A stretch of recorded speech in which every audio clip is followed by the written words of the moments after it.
A franquia Premonição é uma franquia curiosa, porque o seu primeiro filme, lançado lá no ano 2000, funcionava muito bem, principalmente pela originalidade da sua premissa. Ao invés de ser um slasher em que o vilão era um psicopata mascarado, o filme trazia a própria morte sem rosto e invisível perseguindo as suas vítimas. Só que como essa premissa funcionou muito bem, todas as continuações do filme passaram a ser reféns dessa fórmula. Um set piece espetacular em que muita gente morre em uma grande tragédia, e os filmes passaram a competir para ter a sequência inicial mais grandiosa e inventiva, que se revela uma mera premonição do protagonista que consegue avisar todo mundo e salvar aquelas pessoas, mas não evitar que a morte persiga e leve cada um daqueles sobreviventes indesejados. Os únicos filmes para fazer justiça aqui que tentaram fazer algo diferente, acrescentar um pouco que fosse a mitologia da franquia, foram o Premonição 2, que tentou estabelecer aquela ideia de que as pessoas relacionadas com os sobreviventes indesejados também passassem, de certa forma, a ser perseguidos pela morte, e por incrível que pareça, o péssimo Premonição 4, que trouxe o conceito que eu considerei bastante divertido, mas que nunca foi explorado o suficiente, das premonições dentro das premonições. O que Premonição 6, Laços de Sangue, que tá chegando nos cinemas brasileiros, faz é recuperar a ideia de Premonição 2 e fazer um filme sobre uma família bastante grande que começa a ter cada um dos seus membros perseguidos porque uma das suas ancestrais driblou a morte de uma maneira que obviamente não deveria, e esse filme aqui para mim acabou sendo um dos mais divertidos da série até agora. Do nada, a estudante universitária Stephanie Caitlin Santa Juana passa a ter um pesadelo recorrente com sua avó Iris, que ela não vê há muito tempo e que é vivida na juventude por Brec Bassinger e na terceira idade por Gabrielle Rose. Ela então decide voltar à sua cidade natal para procurar a avó e descobre que, bem, vocês sabem, né? Toda a sua família está na lista negra da morte. Eu tinha feito um comentário recentemente lá no Letterboxd, inclusive se você não me segue, me siga lá, João M. Flores, dizendo que o set piece inicial de Premonição 5, que se passa naquela ponte suspensa, era a melhor da franquia até agora. Mas aí eu vi esse Premonição 6, Laços de Sangue, e já mudei de ideia, porque a sequência que abre esse filme e que se passa naquela torre parecida com a CN Tower lá do Canadá, tem uma em Seattle parecida também, é simplesmente, na minha opinião, a melhor sequência de abertura de Premonição, e isso é uma marca da série. A sequência é bem planejada, é criativa, é surpreendente, é muito bem executada e tem também planos muito legais, efeitos visuais de primeira. Além de ser muito divertida, e eu sei que a gente precisa problematizar assim o fato de a gente usar o adjetivo divertido para falar de filmes de terror, principalmente filmes marcados por tanta tragédia. E essa é uma característica da franquia Premonição. Em Premonição, as mortes não despertam nenhum tipo de empatia. A relação que a gente tem com os personagens dos filmes dessa franquia não é de identificação, não é de torcer ou temer pelo destino deles. Pelo contrário, é de antecipar as mortes deles e se divertir vendo de que maneira trágica isso vai acontecer. E não é à toa que em boa parte das mortes dos personagens desse filme aqui, Premonição 6, sobre o qual eu tô falando hoje, mostrem os personagens morrendo como bolsas de sangue e vísceras que explodem e não como seres humanos. Pensem comigo, a fórmula já se repetiu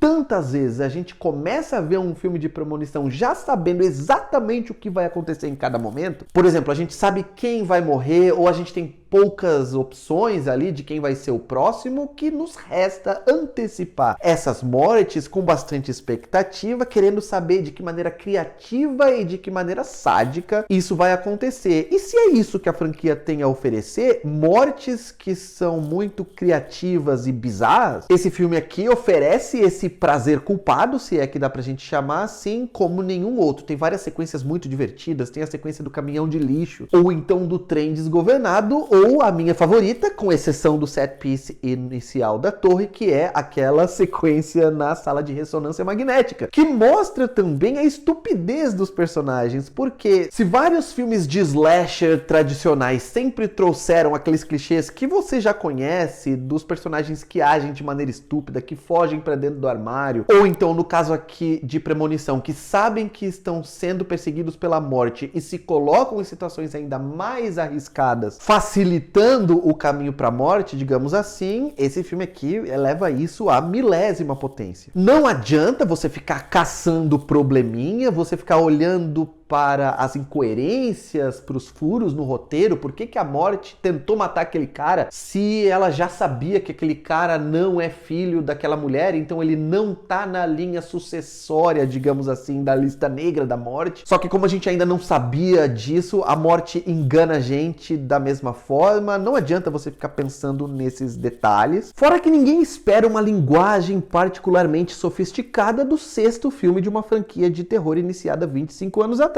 Mas os diretores Lech Lipovsky e Adam S. Team fazem um bom trabalho também com as transições econômicas e a direção de um elenco limitado, mas infinitamente superior pelo menos aos dois longas anteriores. Pra quem gosta da franquia, eu gosto bastante, apesar de eu não achar que tem nenhum grande filme, mas só tem um filme realmente ruim, que é o 4, todos os outros são divertidos. É um prato cheio, quero que vocês comentem aqui embaixo o que vocês acharam de Premonição 6 Laços de Sangue. Não se esqueçam de dar um like no vídeo, se inscrever no canal, clicar no sininho em sempre para sempre receberem notificações de vídeos novos por aqui. E por hoje é isso, um abraço, tchau!